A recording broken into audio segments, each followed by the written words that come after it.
전남 곳곳의 소식 전하는 네트워크 연결 순서입니다. 이 전남 서부권 연결합니다.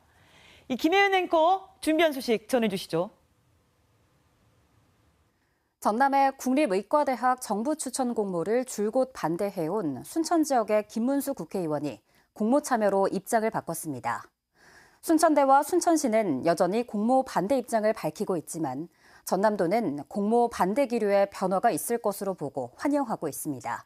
유철웅 기자의 보도입니다. 지난 5월 순천시 국회의원 당선인 2명과 순천대 총장, 순천시장과 순천시의회 의장 등 5명은 의대 공모에 반대하기로 입장을 정했습니다. 하지만 3개월여 만에 김문수 국회의원이 입장을 바꿔 순천대가 공모에 참여해야 한다고 요구했습니다. 김 의원은 정부의 주요 인사들이 전남권 의대 신설을 위한 지역 의견 수렴을 강조하고 있는 상황에서 순천대가 단독으로 신청하는 것은 현실성이 없다고 판단해 입장을 바꿨다고 밝혔습니다. 또 공모에 참여하지 않으면 기회를 얻을 수 없기 때문에 순천대의 의대 유치 가능성을 0%로 만드는 것이라며 공모 참여로 전략을 전환해야 한다고 주장했습니다.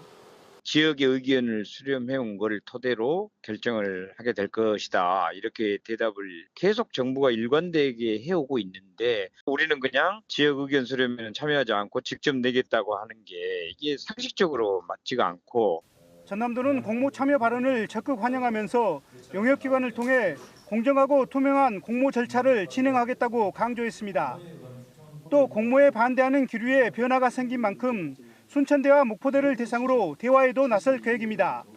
지역 안에서 좀 의견의 변화가 있을 걸로 예상이 되고 이걸 계기로 해서 순천대라든지 그 목포대 지역 대학 관계자들과 더 소통해서 순천대와 순천시는 여전히 공모에 불참하겠다는 입장입니다. 하지만 지역구 국회의원이 공모 참여로 선회함에 따라 지역 내에 여론 변화가 있을지 주목됩니다. KBS 뉴스 유철웅입니다.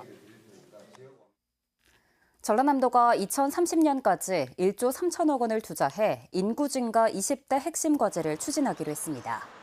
전남도는 이를 위해 올해 1월 이후 전남에서 태어난 아이들에게 1세에서 18세까지 월 20만 원을 지급하고 전국 최초로 주 4일 제도를 도입하기로 했습니다. 또 전남 청년희망펀드 200억 원과 전남 미래혁신 산업펀드 5천억 원을 조성해 일자리를 창출하기로 했습니다. 또 농촌에 추가 주택을 갖는 이른바 세컨드홈을 활성화하고 도시인을 대상으로 2달에서 6달 살기 프로그램도 추진키로 했습니다. 마주의 실종자 조기 발견을 위한 수색견 훈련기관인 수색견센터가 건립됩니다. 전남자치경찰위원회는 전국 최초의 수색견센터 건립 사업이 행정안전부 자치경찰 시책 공모 사업에 선정됐다고 밝혔습니다. 수색견센터 건립에는 총 사업비 1억 8천만 원이 투입되고 나주시 봉황면 전남경찰청 제3기동대 건물을 개보수한 뒤 내년 1월부터 수색견 3마리가 투입될 예정입니다. 전남에서는 해마다 실종자 2천여 명이 발생하고 있습니다. 목포시 하당지구의 십자형 도시숲이 산림청 주관 아름다운 도시숲 50선에 선정됐습니다.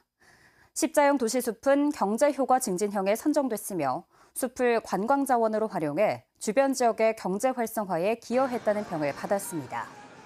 십자형 도시숲은 가로 방향으로 고용노동부 목포지청에서 당가두교까지 장미의 거리 1.3km이며 세로 방향은 버스터미널 맞은편부터 평화광장까지 번영로 1.7km 구간입니다. 지금까지 목포에서 전해드렸습니다.